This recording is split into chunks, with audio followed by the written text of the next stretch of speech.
भूमी अभिलेख विरोधच्या बेमुदत आंदोलनाला पुन्हा सुरुवात. जुलैमध्ये स्थगित करण्यात आले होते आंदोलन. किटवडे येथील शंकर पाटील आणि इतर 6 जणांच्या जमीन मोजणीबाबत आहे प्रकरण. आजरा भूमी अभिलेख कार्यालयाच्या कारभाराविरोधात गेल्या जुलैमध्ये तात्पुरते स्थगित केलेले बेमुदत आंदोलन आता पुन्हा सुरू करण्यात आले आहे. त्यावेळी 8 जुलै रोजी आजरा तहसीलदार आणि उपअधीक्षक भूमी अभिलेख आजरा यांच्या दरम्यान तहसीलदार दालनात आंदोलन प्रतिनिधींसह बैठक घेऊन योग्य न्याय देण्याचं आश्वासन दिलं गेलं होतं. मात्र 1 महिन्याच्या मुदतीनंतर आंदोलकांच्या जखमेवर मीठ चोळण्याचं काम झालं.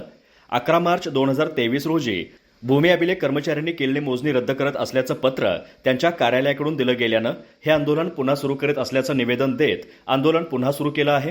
हे प्रकरण तालुक्यातील किटवडे येथील शंकर पांडुरंग पाटील आणि इतर 6 जणांच्या जमीन मोजणीबाबत आहे.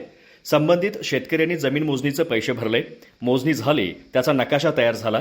मात्र जगतधारक शेतकरी कृष्णा पाटील यांनी मोजणीबाबत तक्रार दाखल केली. म्हणून त्याच गटाची पुन्हा एकाच मोजणी कर्मचाऱ्याने पट्टीच्या सहाय्याने मोजणी केली.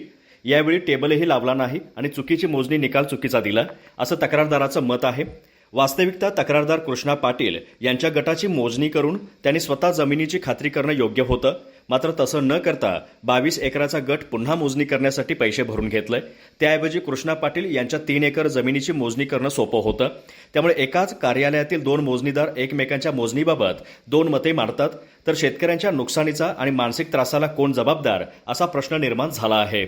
या पार्श्वभूमीवर संबंधित कर्मचाऱ्यांची कसून चौकशी करून त्यांच्यावर वरिष्ठांनी कारवाई करावी, शेतकऱ्यांच्या झालेल्या नुकसान आणि मनस्तापाची भरपाई मिळावी, तसेच वेगळे मोजणीदार लावून योग्य जमीन मोजणी करून न्याय मिळावा यासाठी 24 जून 2024च्या निवेदनातील मागण्यांप्रमाणे न्याय मिळावा अशी मागणी करण्यात आली आहे.